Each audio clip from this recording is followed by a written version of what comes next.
नेत्रयुग्मं मृजंतम, वो रो रहे हैं, है ना। और उसमें सत्यव्रत मुनि जो है उनको नमस्कार करते हैं कि मैं ऐसे ईश्वर को नमस्कार करता हूँ जो रोता है। तो हाँ, तो ईश्वर अगर रोए भी तो भी जो है उसका एक आनंद है ये, क्योंकि सच्चिदानंद है, नमामि ईश्वरम सच्चिदानंद रूपम। वो भगवान जो है उनका शरीर जो है सच्चिदानंद का बना हुआ है। अगर वो रोते भी हैं तो भी जो है वो आनंद का ही एक रूप है। तो उनके शरीर में आनंद के सिवा कुछ है ही नहीं। हमारा शरीर है वो असत अचित निरानंद, तीनों जो है मतलब बातें उल्टी हैं हमारे शरीर में। हमारे शरीर में असत है, यानी ये अनित्य है, नष्ट होने वाला है, और भगवान का शरीर सत है, भगवान का शरीर कभी नष्ट होने वाला नहीं है। और हमारा शरीर अचित है, अज्ञान से भरा हुआ है, हर समय भूल जाते हैं, फिर भूल गए, फिर भूल गए, फिर कोई याद दिलाता है, फिर भूल जाते हैं, है ना। तो भगवान का शरीर चित्त से बना है, चित्त है, तो ज्ञान है, उनको सब हर चीज़ का ज्ञान है, उनको तीनों कालों का ज्ञान है, और संपूर्ण प्राणियों के संपूर्ण जन्मों की प्रत्येक जन्म के प्रत्येक घटना उनको पता है। भगवान जो है चित्त, उनका शरीर चित्त शक्ति से बना है, और हमारा शरीर अचित। हम जो है कुछ देर पहले ही जो कुछ बात हुई उसको भूल जाते हैं, क्या करना है फिर, अभी सोचा था मुझे ये करना है और दिमाग से निकल जाता है, मैंने क्या सोचा था मुझे क्या करना है, दिमाग में जो है जोर डालना पड़ता है, क्या क्या सोचा था, आपने क्या कहा था, भूल गए। अचित, हमारा शरीर अचित है, भगवान का शरीर आनंद है। तो भगवान के शरीर में सब प्रकार का आनंद है। तो कोई भी कार्य करते हैं तो वो एक आनंद के लिए होता है ना। और हमारा शरीर क्या है, निरानंद। निरानंद का मतलब है इसमें सब प्रकार के कष्ट हैं, वेराइटीज ऑफ कष्ट, कष्टों की जो है वैरायटी है हमारे शरीर में, कई प्रकार के कष्ट हैं, है ना। और भगवान के शरीर में वैरायटी ऑफ आनंद है, भगवान के शरीर में कई प्रकार के आनंद है। तो कभी रोने का भी आनंद लेते हैं, है ना, और कभी जो है बंधने का आनंद लेते हैं, माता यशोदा बांधती हैं तो वो भी आनंद लेते हैं। भगवान जो है कभी डांटे जाते हैं, उनको डांटती हैं, गोपियाँ डांटती हैं तो वो भी आनंद लेते हैं, है ना। और हमें जो है वो कष्ट होता है, उसने मुझे डांट दिया, इसने मुझे ऐसा बोल दिया, उसने ऐसा बोल दिया। भगवान को इसका भी आनंद आता है कोई, है ना। तो भक्तों के साथ भगवान जो है सब प्रकार के जो है आनंद लेते हैं। और ये कार्तिक का महीना विशेष रूप से दामोदर महीना कहलाता है। दामोदर महीना का मतलब है जिसमें भगवान जो है बांधे गए और माता यशोदा के द्वारा बांधे गए, है ना। तो भगवान को जो है बंधन, जो है भगवान के लिए बंधन नहीं है, लेकिन फिर भी वो बंधना चाहते हैं तो जो है बंध जाते हैं। अब आप कहेंगे कि भाई आप ईश्वर हैं, आप जो है आप तो बंध नहीं सकते, क्यों बंध गए आप? तो आप ऐसे जो है प्रतिबंध भगवान के ऊपर लगा नहीं सकते कि भगवान को बंधने का आनंद अगर लेना है तो भगवान जो है बंध जाते हैं, है ना। और भगवान को जो है बंधने का इतना आनंद है कि माता यशोदा जो है उनको जब बांध देती हैं तो माता तो बांध नहीं सकती, क्योंकि प्रेम करती हैं कृष्ण से तो बांध नहीं सकती माता यशोदा। कि प्रेम में जो है क्या है कि आप किसी से प्रेम करते हैं तो आप उसको बांध नहीं सकते, उसको आप छूट देते हैं कि तुम जो को चाहो करो, क्योंकि प्रेम का मतलब यह है कि छूट है। तो माता यशोदा कृष्ण से प्रेम करती हैं तो बांध नहीं सकती। लेकिन जब कृष्ण ने कहा कि मैं वन में चला जाऊंगा तो माता यशोदा जो है उनको बांधना चाहती हैं, लेकिन बांध नहीं सकती, लेकिन बांधना चाहती हैं, ये भाव दिखाने के लिए माता यशोदा ने जो है उनको बांधा।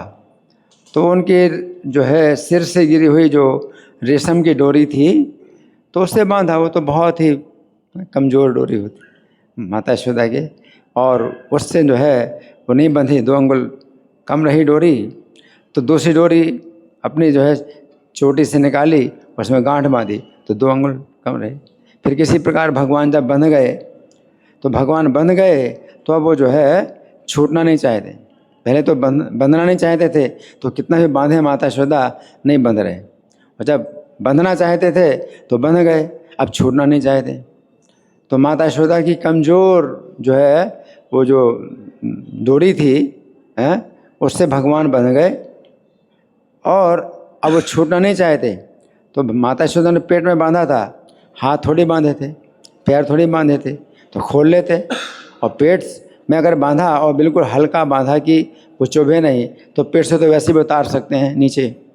पेट में अगर कोई बंधन हो बिल्कुल हल्का हो तो आप नीचे की तरफ उतार दोगे तो उतर जाएगा, तो उतारा भी नहीं कि जब बंध गए तो फिर वो छूटना नहीं चाहते हैं। तो उनका यही आनंद है, उनका यही आनंद है। और चूँकि छोड़ना न, उस बंधन से नहीं छोड़ना चाहते, तो उखल जो है जब दोनों वृक्षों के बीच में अटक गया और खींचा उन्होंने, तो चूँकि वो बंधन से जो है छूटना नहीं चाहते हैं, तो वो बंधन जो है एकदम कमज़ोर रस्सी थी, डोरी कमज़ोर रस्सी हमारे लिए बिल्कुल कमज़ोर है, ज़रा सा हम करें तो टूट जाएगी। लेकिन भगवान उससे टूटना नहीं चाहते, वो छूटना नहीं चाहते बंधन से, तो पेड़ गिर गए लेकिन वो रस्सी डोरी नहीं टूटी। तो भगवान को बंधने का इतना आनंद आता है, इतने जो है आनंद है उनको बंधने में कि वो डोरी नहीं टूटी और पेड़ टूट गए। और पेड़ 36,000 साल पुराने हरे भरे, तो सोचो कितने मजबूत होंगे। 36 साल पुराने हरे भरे पेड़ हैं और वो टूटे, और वो टूटे तो वो तो टूटने वाले थे नहीं, और जब टूट के गिरे जड़ से उखड़ गए तो इतनी जो है कंपन हुआ ज़मीन में, इतना कंपन हुआ और इतनी तेज़ आवाज़ हुई कि 84 कोस के ब्रजमंडल के जितने ब्रजवासी हैं सब 1 घटिका तक मूर्छित पड़े रहे। 24 मिनट तक मूर्छित पड़े रहे, तो कृष्ण के पास कोई आया नहीं, कृष्ण के पास कोई नहीं आया है। और उन वृक्षों से जो है 2 दिव्य पुरुष निकले, नलकूबर मणिग्रीव, उन्होंने भगवान की स्तुति की, प्रणाम की, परिक्रमा की और आज्ञा ली और उत्तर दिशा की ओर चले। तो 24 मिनट में ये सब काम हो गया और कोई ब्रजवासी उस समय आया नहीं। क्यों नहीं आया? क्योंकि वो जो है पेड़ जो टूटने वाले नहीं थे, ना किसी प्रकार की आंधी से टूटने वाले थे, ना वर्षा से टूटने वाले थे, कोई हाथी भी जोर लगाए तो भी नहीं टूट सकते, इतने मजबूत पेड़। तो वो पेड़ जब टूटे तो इतना कंपन हुआ और इतनी तेज़ आवाज़ हुई कि सब ब्रजवासी 1 घड़ी 24 मिनट तक जो है मूर्छित पड़े रहे। और 24 मिनट के बाद आए तो जो है देखा कि पेड़ टूटा हुआ है, दोनों पेड़ टूटे हुए हैं और कृष्ण बीच में बंधे बैठे हुए हैं। और वो जो है बिल्कुल कमज़ोर रस्सी है, कमज़ोर डोरी में कृष्ण जो है बैठे हुए हैं, और कोई नहीं समझ सकता है कि जो है ये कृष्ण ने तोड़े हैं। कैसे सोच सकता है कि कमज़ोर डोरी खींचने से क्या पेड़ टूट जाएंगे? कोई नहीं समझ सकता।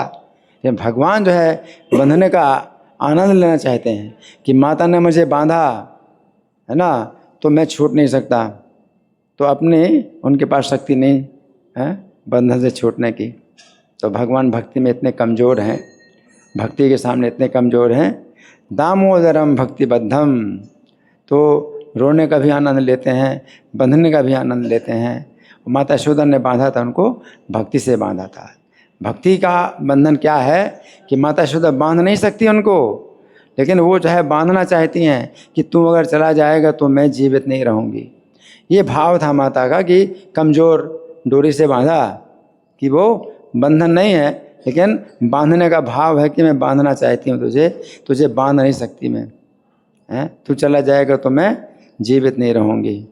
तो ये जो है ऐसे बंधन में जो है भगवान जो है बंध जाते हैं और बंधना चाहते हैं और छूटना नहीं चाहते।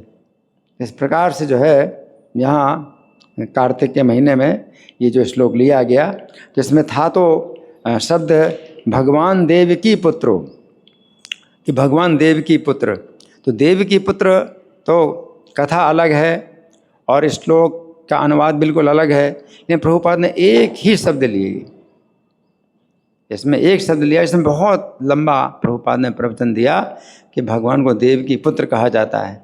और इतना जो है ये आवश्यक सिद्धांत बताया कि कोई व्यक्ति जो है मतलब प्रश्न करेगा और नहीं करेगा तो भी प्रश्न तो मन में आएगा ही, प्रश्न तो मन में आएगा ही है। ना करे अलग बात है, कोई संकोच के कारण नहीं करता हैं, और मन में जो है जो शंका है वो बनी रहती है। नायम लोकोस्ति न परो न सुखम संशय आत्मना। संशय आत्मा जिसके अंदर संशय है और संशय दूर नहीं होता है तो ना तो इस लोक में उसको सुख मिलता ना परलोक में सुख मिलता। नायम लोकोस्ति न परो न सुखम। तो प्रभुपाद जो है उस संशय को जो है वो ले रहे हैं, संशय का खंडन कर रहे हैं। तो प्रभुपाद जो है मतलब इतने महान आचार्य हैं कि श्लोक की कथा से जो है अलग हो करके भी जो है प्रभुपाद प्रवचन दे रहे हैं इसी बात में कि भगवान देव की पुत्रो। अब भगवान कहा है और देव की पुत्र कहा कि भगवान भी हैं और देव की पुत्र भी हैं। तो इसी में प्रभुपाद ने जो है बहुत लंबा, हालांकि फिर श्लोक की कथा में भी आए प्रभुपाद, उसमें भी जो है बहुत अच्छा उन्होंने जो है व्याख्या की, श्लोक की व्याख्या की और कथा की भी व्याख्या की, वो अलग बात है। लेकिन एक जो है सिद्धांत जो इसमें आया है कि भगवान जो है देवकी के पुत्र हैं। और प्रभुपाद कहते हैं कि अगर आप इस प्रकार समझ लें कि भगवान जन्म नहीं लेते हैं, भगवान हैं सब प्राणियों के ईश्वर हैं और वो देवकी के पुत्र हैं, तो आप जो है मुक्त हो जाएंगे। अगर आप इस बात को समझ लें कि भगवान देवकी के पुत्र हैं, कैसे हैं भगवान के देवकी के पुत्र हैं, तो इस बात को समझने से आप जो है मुक्त हो जाएंगे। और गीता में भगवान भी कहते हैं जन्म कर्म च मे दिव्यम एवं यो वेति तत्वतः। जो तत्व से जान लेता है मेरे जन्म और कर्म, मेरे जन्म कर्म दिव्य हैं। त्यक्त्वा देहम पुनर्जन्म नैति मामेति सोर्जुन। तो देह त्यागने के बाद वो फिर पुनर्जन्म नहीं प्राप्त करता बल्कि मेरे धाम में आता है। तो भगवान के धाम में आने के लिए वह जन्म कर्म भगवान के दिव्य हैं, यह तत्व से जानना है। तो तत्व का मतलब है गहराई से जानना है। ऐसे तो आपने जान लिया और मान लिया, ठीक है भगवान के जन्म होते हैं, तो भगवान अजन्मा भी हैं और जन्म भी लेते हैं, तो ठीक है हमने मान लिया। लेकिन वो दिमाग में जो है कुछ आपने जोर डाला नहीं, क्यों ऐसा कैसे? तो फिर जो है वो तत्व से आप नहीं जान पाए। वो तो आपने जो है दोहरा दिया, आपने सुना दोहरा दिया। तो ये भी अच्छा है कि आप सुनते हैं उसको दोहराते हैं और अपनी तरफ से कोई जोड़ते नहीं, घटाते नहीं। तो इस बात को दोहराने से भी जो है आपकी शुद्धि होती है, आपका शुद्धिकरण होता है ना। ये भी है कि आप दोहराते हैं, कुछ अपनी तरफ से जोड़ते नहीं, घटाते नहीं, तो शुद्धिकरण होता है। और आप सुनते हैं तो भी शुद्धिकरण होता है। लेकिन जब तत्व से जान जाएंगे तो फिर क्या होगा कि आप जो है देह त्यागने के बाद दोबारा जन्म नहीं लेंगे। तो तत्व से जानने का मतलब यह है कि फिर आप भगवान के जन्म और कर्म की दिव्यता को आप समझेंगे तो उनके अलावा और कोई दूसरी चर्चा करेंगे ही नहीं। अगर आप भगवान के जन्म कर्म को दिव्य समझ लेते हैं तो आप भगवान के जन्म और कर्मों की चर्चा के अलावा और कोई दूसरी चर्चा नहीं करेंगे। अथाख्या ही हरे धीमन अवतार कथा शुभा। भगवान के अवतारों की कथाएं बड़ी शुभ हैं। भगवान जन्म लेते हैं, भगवान के जन्म और कर्म की जो कथाएं हैं बहुत शुभ होती हैं। तो कोई व्यक्ति जो है तत्व से जाने तो भगवान तत्व से बताते हैं अजोपि सन नव्य आत्मा भूतानामी ईश्वरोपि सन। मैं जन्मा हूँ और अविनाशी हूँ, यानी शरीर से। अजन्मा अविनाशी तो जीवात्मा भी है, लेकिन शरीर से थोड़ी है, भौतिक शरीर से थोड़ी है। भौतिक शरीर तो उसका नष्ट होने वाला है और जन्म होता है और मरण होता है। जब भगवान अपने जब बताते हैं मैं अजन्मा हूँ अविनाशी हूँ तो केवल आत्मा से नहीं, शरीर से। उनके शरीर में और आत्मा में कोई अंतर नहीं। जब भगवान बताते हैं तो उनके शरीर को समझना चाहिए कि उनका शरीर, उनका जो शरीर है अजोपि सन नव्य आत्मा, अजन्मा, मैं अपने शरीर से अजन्मा हूँ और अविनाशी भी हूँ। भूतानाम ईश्वरोपि सन, जितने भी प्राणी हैं उन सब का ईश्वर हूँ। ईश्वर का मतलब है कि किसी भी प्राणी को, किसी भी जीव को जन्म के बंधन से, कर्म के बंधन से छुड़ा सकता हूँ। ईश्वर प्रकृतिम स्वाम अधिष्ठाय संभवाम्य आत्माया। अपनी प्रकृति को जो है स्वीकार करके मैं जो है ये जन्म लेता हूँ। तो भगवान जब जन्म लेते हैं तो माता के गर्भ में ऐसे नहीं आते हैं कि उनका शरीर बनता है, माता के गर्भ में उनका शरीर बनता है, ऐसा नहीं है। भगवान अगर गर्भ में आते भी हैं माता देवी की गर्भ में आए भगवान, तो ऐसे नहीं आए जैसे कि बच्चा जो है वीर और रज से जो है उसका शरीर बनता है, एक रात्रि में कलल बनता है, पंचरात्रेण बुद्बुदम, 5 रात में बुलबुला, ऐसे भगवान नहीं। भगवान जो है अपने दिव्य शरीर के साथ ही जो है माता देवी की गर्भ में आए, तो उनका शरीर नहीं बनता, उस गर्भ के अंदर भगवान का शरीर नहीं बनता। भगवान गर्भ में आते हैं तो वो गर्भ भी पवित्र हो जाता है। गर्भ तो बहुत अशुद्ध है, गर्भ में जब बालक होता है तो बड़ी अशुद्ध अवस्था में होता है, लेकिन भगवान जब गर्भ में आते हैं तो गर्भ भी पवित्र हो जाता है ना। और माता देवी की गर्भ में जब भगवान आए तो माता देवी की शरीर से प्रकाश निकल रहा है, कारागार का अंधकार दूर हो रहा है। ये भगवान का जो है गर्भवास होता है तो इस प्रकार से होता है?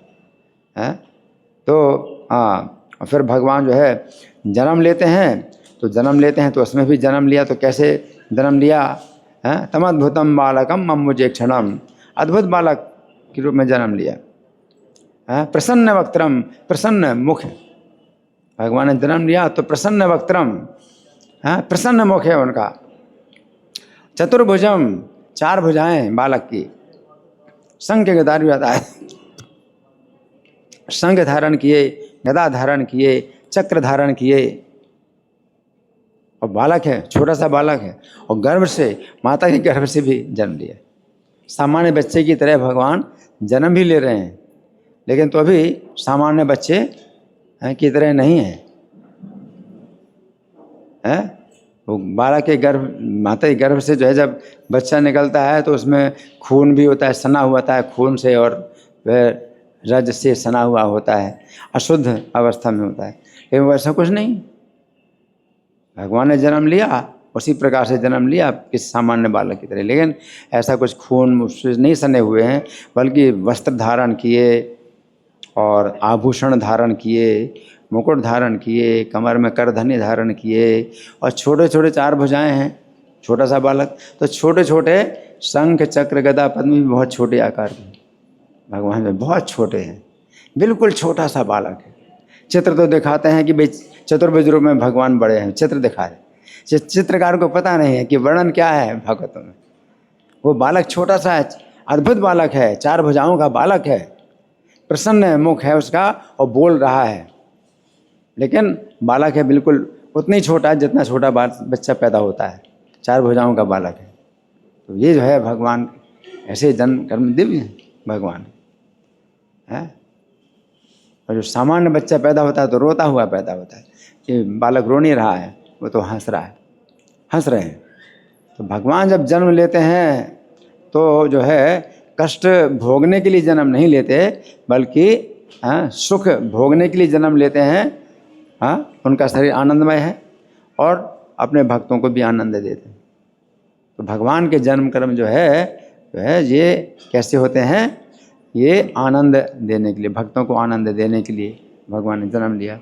तो यहाँ पर बताया गया है कि जो देवकी जो द्रौपदी हैं, यहाँ पर बताया गया है धर्म्यम न्यायम सकरुणम निर्वलीकम समम महत राजा धर्म सुतो राज्ञः प्रत्यानंदत वचद द्विजः। जो अश्वत्थामा को बांधा गया, अर्जुन जो है अश्वत्थामा को बांध करके लाए द्रौपदी के सामने, तो द्रौपदी के 5 पुत्रों को सोते हुए अश्वत्थामा ने मार डाला। तो अश्वत्थामा को जो है अर्जुन बांध करके लाए और द्रौपदी के सामने डाल दिया, है ना। अब द्रौपदी के हाथ में है ये उसका जीवन, उसको जो है वध कर देना चाहिए, आतताई का वध कर देना चाहिए। तो अर्जुन ले आए द्रौपदी के सामने, अब तुम्हारी जो इच्छा हो इसका वध करो, इसको जीवन दान दो। तो द्रौपदी जो है उसको जीवन दान दे रही है ना। तो करुणम, बहुत करुणा है। राजा धर्म सुतो राज्ञः प्रत्यानंदत वचो द्विजः। तो जो धर्म पुत्र युधिष्ठिर महाराज हैं वो द्रौपदी के आज्ञा का जो है अनुमोदन कर रहे हैं कि नहीं, इसको नहीं मारना चाहिए, है ना। नकुलः सहदेवश्च युयुधानो धनंजयः। तो नकुल ने भी अनुमोदन किया द्रौपदी का, सहदेव ने भी अनुमोदन किया द्रौपदी का, युधानो जो सात्यकी थे उन्होंने भी अनुमोदन किया, धनंजय अर्जुन ने भी अनुमोदन किया द्रौपदी की बात का। भगवान देव की पुत्रो, भगवान देव की पुत्र ने भी ये चान्य यश्च योषिता, और जितनी स्त्रियां थीं उन्होंने भी द्रौपदी की बात का अनुमोदन किया कि इसको ना मारा जाए, क्योंकि गुरु का पुत्र है, इसको ना मारा जाए। तो यहाँ पर प्रभुपाद जो है इस बात का भी जो है ये व्याख्या कर रहे हैं कि यहाँ पर करुणा मतलब कभी कभी कोई जो है हत्या कर देता है, लेकिन कोई ब्राह्मण है या कोई वृद्ध है या कोई बच्चा है या स्त्री है, तो कुछ ऐसे कारण होते हैं कि उनको दंड ना दिया जाए, कुछ ही ऐसे कारण बन जाते हैं कि इनको दंड ना दिया जाए।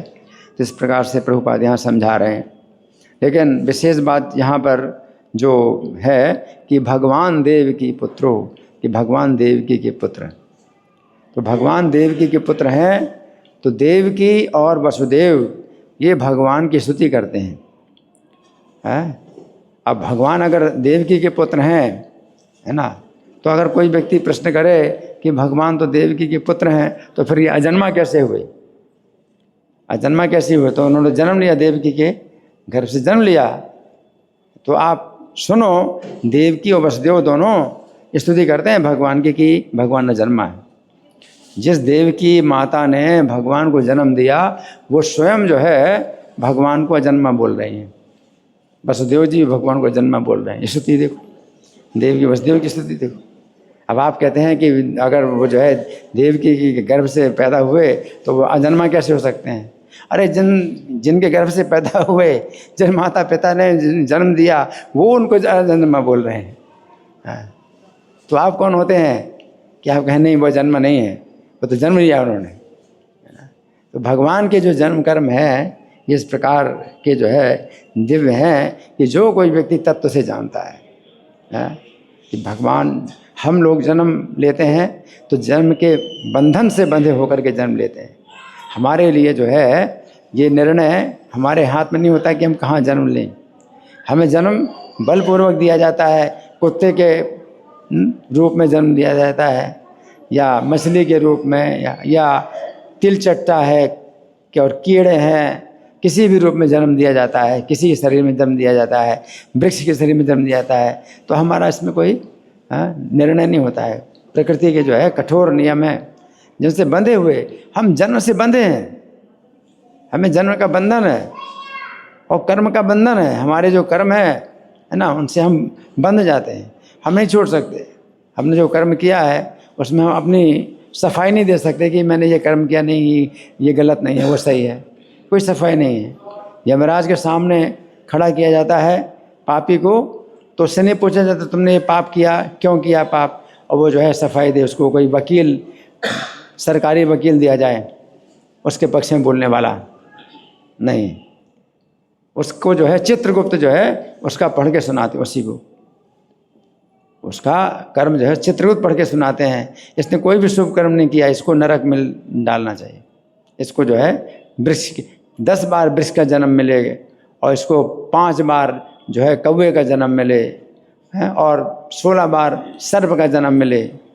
तो चित्रगुप्त जो है उसके कर्म देख के उसको सुनाते हैं, उसको सुनना पड़ता है, उसको जन्म लेना पड़ेगा। तो ये जन्म का हमारे लिए बंधन है, कर्म का बंधन है।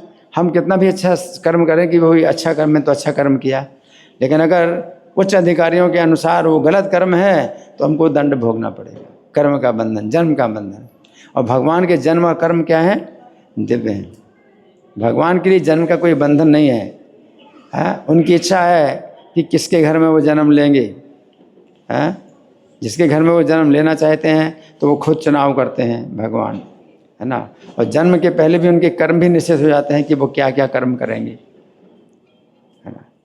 तो भगवान के जन्म और कर्म जो है दिव्य हैं। एवं जो व्यक्ति तत्वतः, जो तत्व से जान ले, हे भगवान यद्यपि अगर ना जनाए तो सामान्य लोग नहीं जान पाते, लेकिन स्वर्ग के जो देवता लोग हैं वो जानते हैं भगवान ने कहाँ जन्म लिया और किस घर में जन्म लिया, वो स्वर्ग के देवता लोग जानते हैं। वो स्वर्ग के देवता लोग जो है भगवान की स्तुति करते हैं, प्रणाम करते हैं।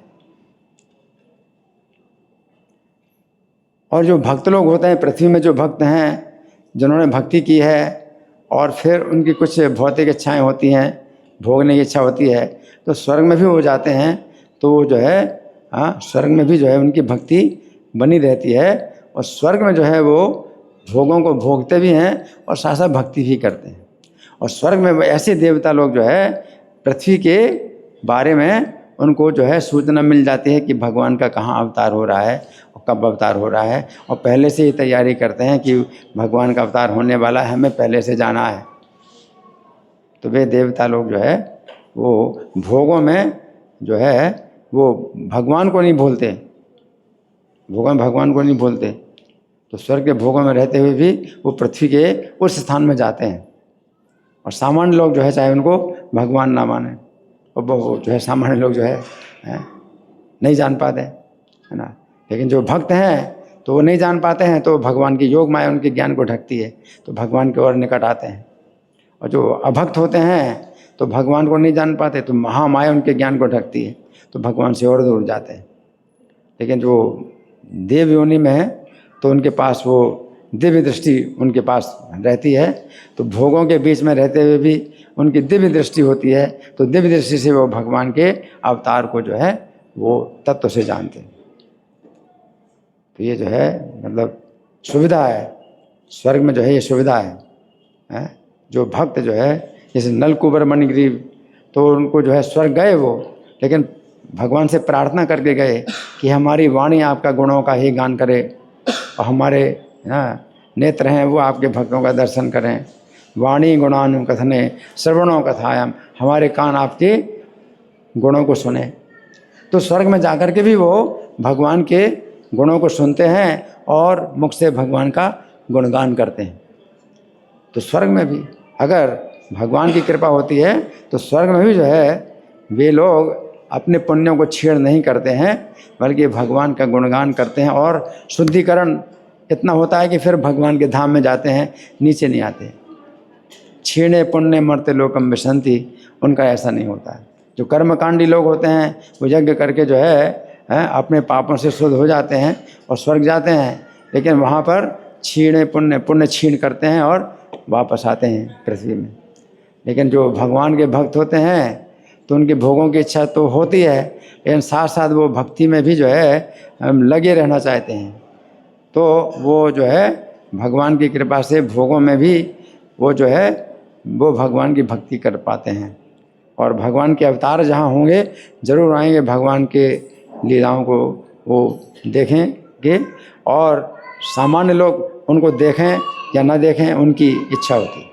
वो देवता लोग जो है स्वर्ग से आते हैं और आकाश में जो है खड़े भी हो जाते हैं, उनके पास वो भी योग्यता है, आकाश में खड़े हो जाते हैं और भगवान को देखते भी हैं, भगवान का दर्शन करते हैं। सामान्य लोग जो है कभी आकाश में वो देख पाते हैं देवताओं को, नहीं देख पाते हैं, वो अलग बात है।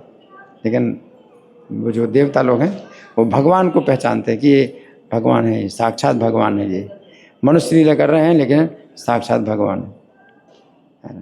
तो ये चीज़, और वो जो है उसको नहीं मानते जो मिथ्या अवतार होते हैं, झूठे अवतार। तो दुनिया में जो लोग उनको पूजा करते हैं, भाई ये भगवान है, ये भगवान है, वो स्वर्ग के देवता लोग जो है उनको कुछ नहीं समझते। ये तो और ज़्यादा नफरत करते हैं कि ये आदमी जो है बड़ा दुष्ट है, अपने को भगवान बता रहा है। तो वे जो है तत्व से जो है वो जानते हैं कि ये भगवान है और ये भगवान नहीं है। ये अपने को भगवान बता रहा है, अपना एडवर्टाइजमेंट कर रहा है, ये भगवान नहीं है। और भगवान अपने को छिपा रहे हैं, लेकिन ये भगवान। स्वर्ग के देवता लोग जानते हैं इस बात को।